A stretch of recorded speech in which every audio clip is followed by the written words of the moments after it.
sure if I have been red-pilled or not, but it's a weird time mentally for me. I don't know if it's weird for you guys. It's a strange time to be alive, isn't it? If you told me a year ago that I would hate the teaching unions and really respect Peter Hitchens, I wouldn't have believed you. I genuinely wouldn't. But here we are. This is the new reality, it seems like. And I'm not even very political, and though weirdly I'm spending a lot of my days wondering who I will ever vote for again, because at the moment I just don't know who it's going to be. I mean, the Labour Party don't seem to want anybody to be allowed to perform any labour. The Conservatives don't want to conserve anything that's good. The Liberal Democrats, we found out, are neither liberal nor democratic, so I just don't know what to do. I think we need to have a look at naming things as well. I'd quite like to get the PR person that came up with the religion of peace. They'd be good for my career. Anyway, have you guys not heard? Perhaps get a paper. But I'm not particularly, maybe Duolingo, some French. I'm not particularly political, so already I feel like I've touched the nerve. Have I touched the nerve? By the way, I like the USP of this gig, because the basic USP of this gig is, hey, we'll treat you like grown-ups, and you might hear jokes that you don't find funny or ideas that you intellectually disagree with, and we'll just trust that you'll get over it. That's essentially what happens here, isn't it? We just treat you like grown-ups and you can go home having not liked it or liked it. The bit that I find mystifying is that is a USP rather than just the SP for comedy. That would be... But I'm not particularly argumentative, so if any of you hear me say anything you think, oh, I don't agree with him on that, I'm going to have an argument with him after the show. Don't. For a start, I'm going to drive home to Manchester, but secondly, I don't really thrive that well in arguments. I like concepts and I like thinking about all this stuff, but I don't really do that great in arguments. Some people do thrive in arguments, don't they? And I think those people should become politicians, but more frequently become twats at dinner parties. I think that's what happens. I think we can thank COVID for the fewer dinner parties that we're all having to deal with. But I'm not particularly argumentative, and sometimes I stumble into an argument and then I realise I'm in there. It happened to me a couple of years ago. I was speaking to a comedian friend. I thought he was a friend, a colleague, who is a vegetarian, that I didn't realise, and I said that I thought eating a mixture of meat and vegetables was optimal for human health, and he went fucking mental at me, like properly angry. He told me that he's a vegetarian that cares passionately about animals, not enough to be vegan, but cares passionately. And I didn't do any of those cheap shots, but I got into an argument with him where I said I thought it was optimal, and he went, what does optimal even mean? And I went, the best. And again, that didn't help, but he got really, really angry when I said that I thought that humans were selective omnivores, but I thought we should be more selective and less carnivore. And he was still really furious, and he started shouting facts at me. You're just spouting the meat manufacturers' propaganda, Alun. We don't actually even need vitamin B12. That was proven in a study in 1986, actually. And I had this moment in the argument, and I hope some of you have had similar moments in similar arguments, where I thought, oh, I can't remember any of my facts. Where have they gone? I know they were in there. I did a lot of reading to form these fucking opinions, but it seems like the facts haven't stayed in. Maybe I was multitasking, watching Match of the Day and drinking wine whilst also reading the iPad, but the facts have absolutely scarpered. And so I'm not particularly argumentative, but I am increasingly engaged with the whole thing. I feel a bit like the COVID thing it's mind-blowing how I feel a bit embarrassed that I went into lockdown 1 quite willingly and didn't, but then people were afraid, weren't they? We didn't know as much as we do now.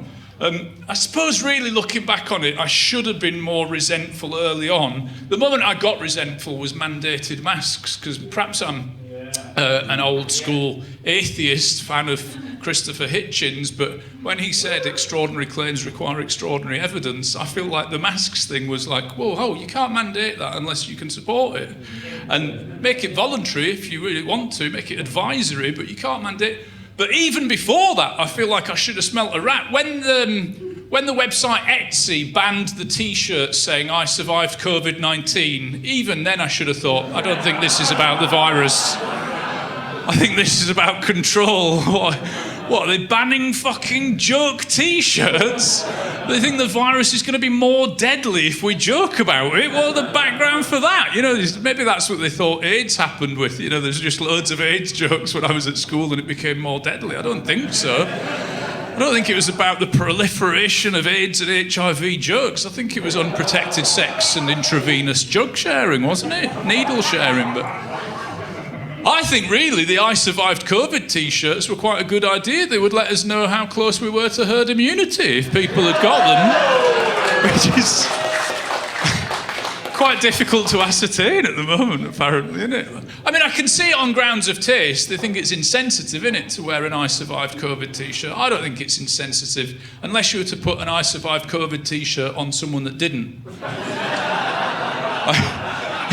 If you've got an 85-year-old gran in an open casket in one, that's not good. I don't think that's right. But I suppose it's the upside of there being so few people allowed at funerals that they don't see that insensitivity. Is there a more chilling public health message than the one earlier this year? Don't kill your gran. What a fucking... terrifying moment. And also I felt like that had a really weird class divide on it, because that came out, do you remember? It was after some young people, 20-somethings, had gone out and got pissed in cities like Liverpool and Manchester and some in the northeast, and I felt like "don't kill your gran" doesn't really apply to them because their grans might be 50.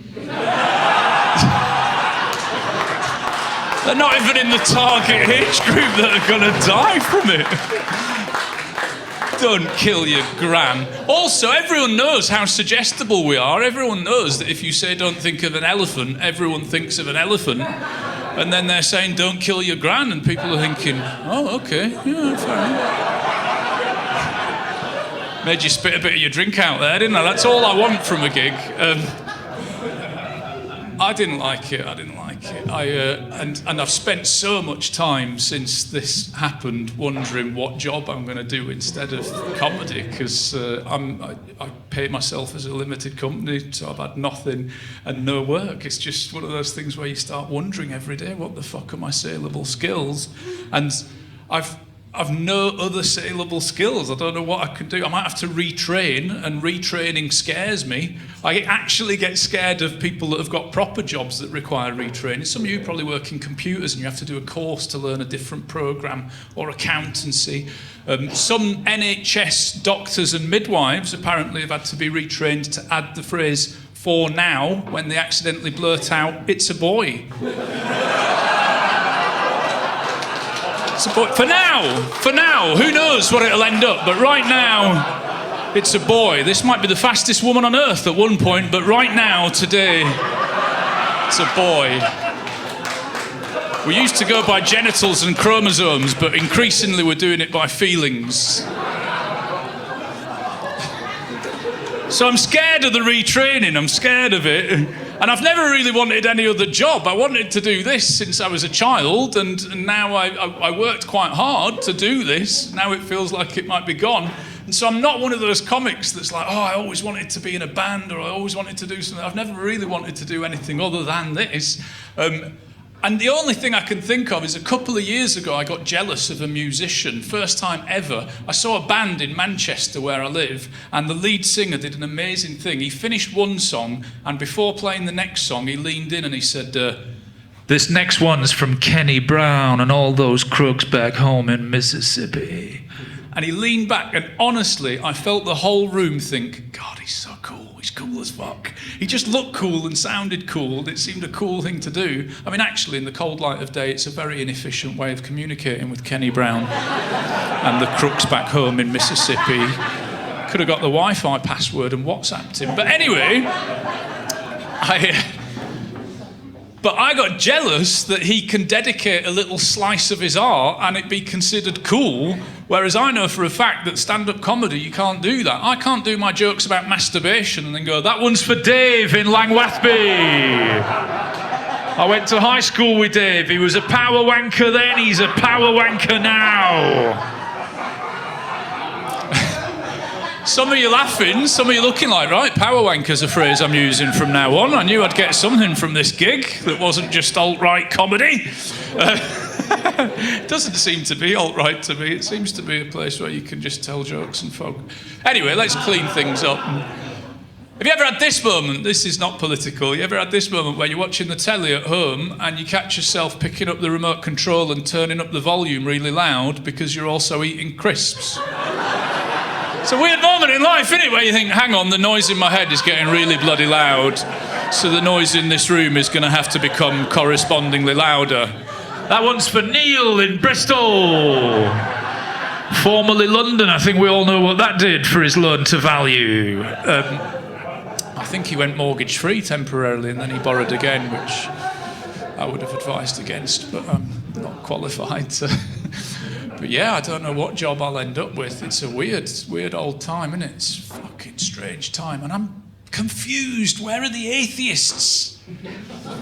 The atheists, they should be the people going, hey, we thought this about it, but now we've changed our minds. Like, why aren't they speaking up? Anyway, I don't know. Fair enough. I mean, there are some upsides. There are some upsides to the COVID thing, aren't there? There are some upsides. The train station pianos have gone. That's a good thing.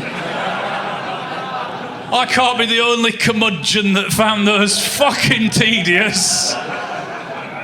Has anybody else noticed that there's pianos been provided in the UK in various public train stations? Who's walking down the stairs at the train station? Oh, I haven't tinkled the ivories for many a year and oft. You've got shit to do. Get your train and get out of here. Who's missed a train in the last 20 years and thought, you know what, take the edge off this seething rage that I'm now experiencing? Some Rachmaninoff played by an amateur 100 feet away. That's what would really sort me out. I think what we wanted in train stations was punctual trains and effective communication. Not the opportunity to express ourselves through the forum of music. I didn't feel like that. And I felt a bit like, I went to a state school and didn't get music lessons, so I didn't feel that marginalised. I just didn't fucking want to hear the piano, really. But for some of you guys, probably had different backgrounds, you must feel marginalised. You must come down the stairs and think, well, it's all very well with the piano and the stool, but where's my oboe?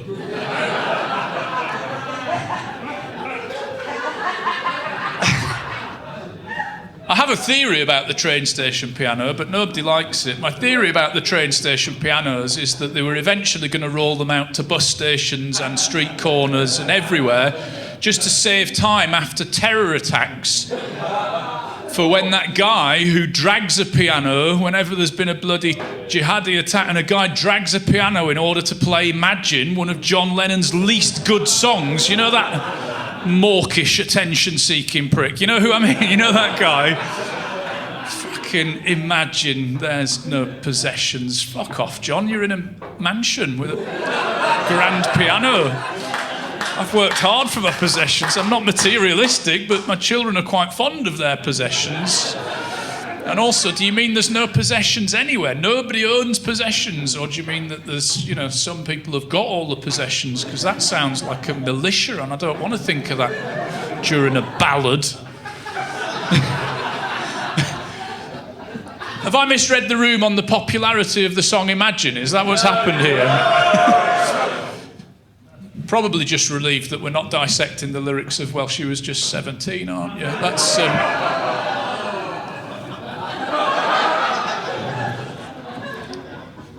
thinking comedy. I'll tell you what I'm not a fan of. I'm not a fan of religious terror. I'm not a fan. Actually, I said earlier I was an atheist. Have we got other atheists in the room? Give us a cheer. Yeah. And I'm not one of those smug atheists, I don't think. If we've got religious people in, I'm not one of those atheists that tells you that you're stupid for thinking the things you think. I'm not. Here's what I do. Every now and again, I'll have a little systems check. I'll have a little analysis of myself where I think, am I actually an atheist? Should I have a faith? And I properly think about it. And I had a real one a couple of years ago, massive, where I properly doubted a thing that for years I'd agreed with, that Richard Dawkins said, like a long time ago when he was good.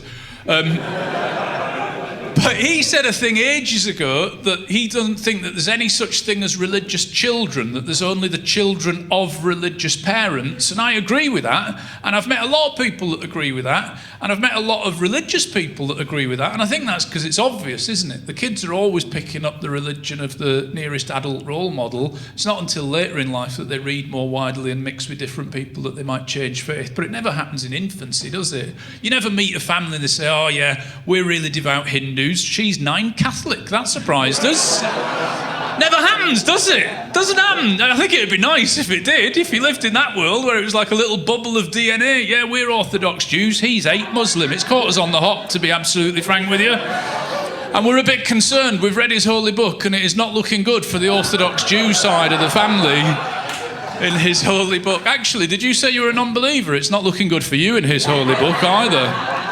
It literally says, if you meet the non-believers, strike their necks. It does! But that's what I thought. I thought there's no such thing as religious children, and I believed that, and I agreed with Richard Dawkins. And then about 2 years ago, I remember it distinctly, my little girl, just before her 7th birthday, she came back from her non-faith school. My kids went to a non-faith school, you know, like they all should.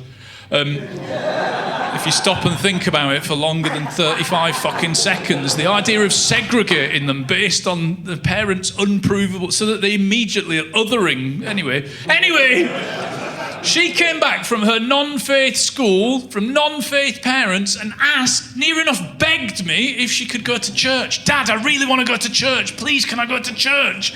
And I had a proper moment of thinking, oh my God, maybe I'm wrong. Perhaps Richard Dawkins is wrong. Perhaps there are such things as religious children. Perhaps there are just some kids out there that want to believe in a higher power, a beneficent deity up there looking out for her, rather than what I believe in and find comfort in, like reason and doubt and healthy skepticism and the scientific method and changing your beliefs based on new evidence. Anyway, it turned out she'd been playing at playtime with a Christian girl who told her there's cake. I think we got to the bottom of it fairly quickly, don't you? You've met little girls, haven't you? They fucking love cake! I reckon I could get her to go to anything on the promise of cake. I think I could have got her to come to this gig on the promise of cake. If you say to a little girl, she's not going to want to come to this, but if I say there'll be cake, she'll be like, I'll be at the car in 90 seconds. I'll just get my Heelys on and my colouring in stuff, but I'm mainly coming. I reckon I could get her to go to stuff that we all find morally objectionable. I think I could get her to go to a gathering of racists on the promise of cake. If I said, do you want to fly to America and we'll go to a rally by the KKK, I think she'd be thinking, oh, cake, come in. She'd be hoping for triple cake. And she's displayed no other racist tendencies, I'm delighted to tell you. Probably some of you are wondering what happened. I'll tell you what happened. We told her that she could just have some cake. That she didn't need to attend church to get cake. And I used it as a springboard into one of my regular lectures that I give to many people, that I think a lot of the benefits that are peddled by the religious as only being accessible through religion, you can just have them. You know, like love for your fellow human, or doing good deeds, or monogamy, if that counts for anything to you, or, you know, not committing crime, all that stuff that they sometimes say, oh, you can only get this through us. No, you can just have it. Just like cake, you can just have it. If there are religious people in, I bet you're thinking now, oh, they're fucking smug modern atheists. They're really fucking smug. They're really smug modern atheists. That's an accusation that they get. And I agree. I think we've got really lippy now, you don't burn us. I do. A couple of 100 years ago, making these jokes, I'd have been on the fucking fire at the end of the show, wouldn't I? But I think this is a better system. I really do. I think probably you all think it's a better system as well, don't you? But no, I'm not a fan of religious terror. Don't like it. There you go, I've said it. Any religious terror fans in, you might want to pop your fingers in your ears for this bit. got an eyelash in my eye that's really distracting, but I'm not a fan of it. Don't like what it does to the victims, obviously, that's horrible. And I don't like what it does to religious inquiry and scepticism. I think it makes some people think that that is bigotry when I think it's healthy. And I don't like what it does even at street level. Have you heard the warnings on the trains? Have you heard the warnings? If you see something that doesn't look right, please alert a member of staff or call British Transport Police. Have you heard these? I thought COVID would have killed those off. It hasn't. They're still happening. If you see something that doesn't look right, they are the wrong words, aren't they? It shouldn't be if you see something that doesn't look right. It should be if you see something suspicious or something terroristy or something potentially terroristy, something that doesn't look right. I think that is way too open to our interpretation, isn't it? I had to phone them. Yep, there's a baby on platform 1 with its ears pierced. I don't know what you're going to do about it, but it doesn't look right to me. It might be a cultural thing. Perhaps it's a Spanish baby, but to my British eyes, it does not look right. Whilst I've got you, I can see a woman on platform 2 in an ill-fitting bra. We've got an ill-fitting bra alert going off on platform 2. She looks like she's got 4 boobs. She's got 2 massive boobs, her own actual hue, and then a second smaller boob lolloping atop the first human boob. I think she might have never had a professional bra fitting in her life, and perhaps not even a candid conversation with her female friends, as indeed I have. Oh no, while I've got you, I can see a man coming towards you. He's middle-aged and he's got a funny caption on his t-shirt. I think it says, "If found, please return to pub." And he's wearing a suit jacket over it. I mean, I can see loads of unattended bags, but you never asked me about those. You expressly said something that doesn't look right. So I've phoned you about it. Okay, I'm going to go now. It's been nice to talk to you. No, you hang up first. Go on, you. No. Okay, I will. All right. Love you. Bye-bye. I just felt like they'd been through a lot together. They bonded. I very rarely think about killing myself. By the way, I'm not suggesting that jihadis are suicidal. I think they're jubilant about, what they're... But I don't never think about killing myself. I don't want you to think that. But I don't think it's unhealthy. I read an article about 10, maybe 20 years ago that said that as a typical adult, you have something like 50, 60,000 distinct thoughts a day. If some of those weren't fucking weird, that would be remarkable, wouldn't it? And I get it on the top floor of big department stores, like Oxford Street, like John Lewis or something, where you can be on the top floor and you can basically glance down and see right to ground level every single time. I can't help but think, I could throw myself over there right now and end this shopping experience and all future shopping experiences. And I love shopping, so if it's doing that to me, what's it doing to those cliched people like, I fucking hate shopping, me? And do you know what? I think there's a horrible bit of me that likes the idea of my innards spattering all over those girls that do perfume and makeup on the ground floor. And I do not like that. That is not a nice side of me. One of the reasons that I would rule out a hotel-based suicide is that somebody finds you the next day, like a cleaner or something, and I would feel really bad about that. I feel guilty enough leaving a skidded towel. Oh, that's the bit that's too much of everything I've said. Oh, we didn't come to the Free Thinking Comedy Club for skidded towels. That is too far. Knowing my luck, I'd throw myself over the balcony as I was whistling to my inevitable death. I'd spot a bargain. That'd be brutal, wouldn't it? Oh, that was a pair of jeans reduced. They'd have done me a year, probably. Too bleak? Is this too bleak? I think it is, isn't it? No, it's all right. I believe in therapy, by the way, but I've never had any. I do believe it's probably really useful for people that have got massive, tangled in knots problems, but I've never had any. Because I know people that pay for it. I don't know if they're trying to jump the NHS queue, but I know that a lot of people, it's quite expensive, isn't it, to pay for therapy? I don't, but if you're like me, you don't want to pay, here's a little tip. Do what I do. I tell my problems to my friends that I know for a fact are in therapy, and I ask them to ask their therapist what they think. Save you a couple of quid there. So far, no feedback. I think I might have a lot of friends that are dealing with narcissism, but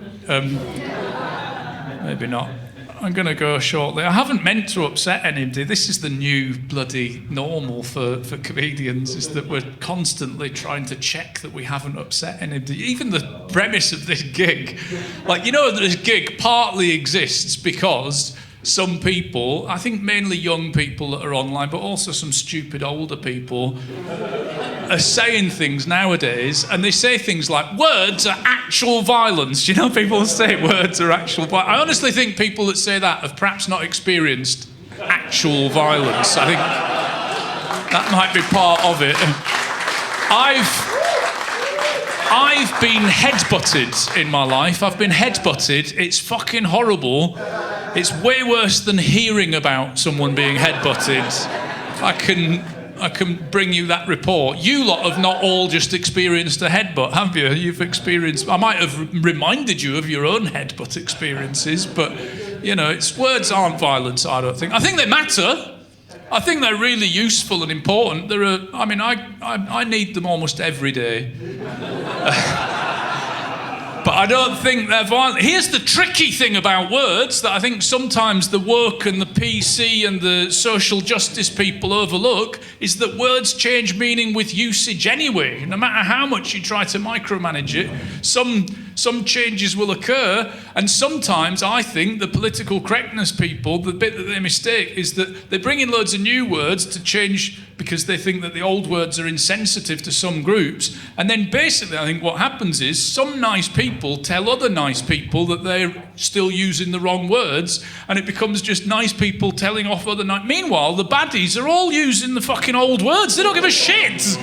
And sometimes the new words aren't as good at describing things as the old words were, so then you get well-meaning people not expressing themselves very well because they're scared to use the old words. This must be like looking at a 6'3" denim-clad crossword clue. I'll give you an example of what I mean. I checked into a hotel about maybe a year and a half ago, this was, and the woman on reception wanted to offer me a room that was designed with a wheelchair user in mind. You know, some rooms have got low plugs and beds that you can easily get on. And even the presence of those rooms, I think, is an indication of human progress. I think that proves that we're thinking about people that we didn't used to think about. 10, 20 years ago, I think wheelchair users just had to fucking struggle everywhere they went, or they didn't go. And now it feels like we're thinking about those people more. Obviously, there's always still further to go, but human progress, I think, is upwards. It's jaggedy, but it is upwards. But that was what she wanted to offer me, a room with a wheelchair user, designed. But she didn't want to say the word wheelchair user or maybe disabled. So she looked at the screen and looked up at me and she said, "Do you mind if I give you an accessible room?" And I had to really bite my lip to not say, actually, that's the least of my expectations. I've paid £86 for this room. I know often minimum wage staff can get demotivated and fuck about at work, but if you've got somebody that's put a load of chairs against the door, I do not want that room.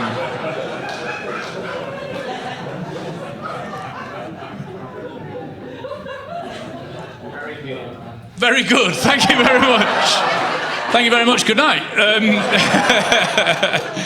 I am going to go. It is difficult. I can't be the only person that this happens to about hashtag feelings.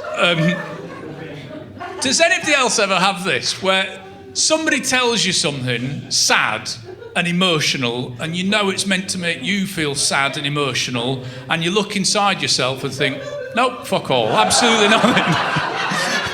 And you feel like a robot on a sci-fi film or some kind of psychopath or something.